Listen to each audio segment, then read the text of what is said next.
એ છોકરી ગઈ ને તો ભલે ગઈ, તારો બાપ છે ને પાતાળમાંથી તારા હાટુ છોકરી લઈ આવશે. હેલો, હા એમ, હા ઓકે.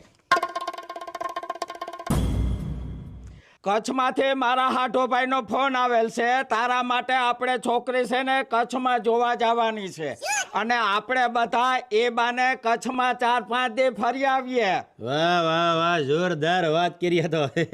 હારું છે, ઈ બાને આપણે કચ્છ ફરાઈ જાય અને તું મારી આળીને ભૂલી તને જાય. બરાબર છે? કરી નાખો પ્લાન. બરાબર ને વિકા? બરોબર છે. હા, મોટા ભાઈનું થઈ જાય ને તો મારો જીવ બળતો બંધ થાય. એમે મારી બાયડીને કચ્છનું સફેદ રણ જોવાની બહુ ઈચ્છા હતી. નંદા, આમે તારી ભાભીને કચ્ચી દાબેલી ખાવાની બહુ ઈચ્છા હતી, પણ હવે ઈ બાને છોકરી જોતા આવશું અને દાબેલી ખાતા આવશું અને ફરતા આવશું. બરાબર ને?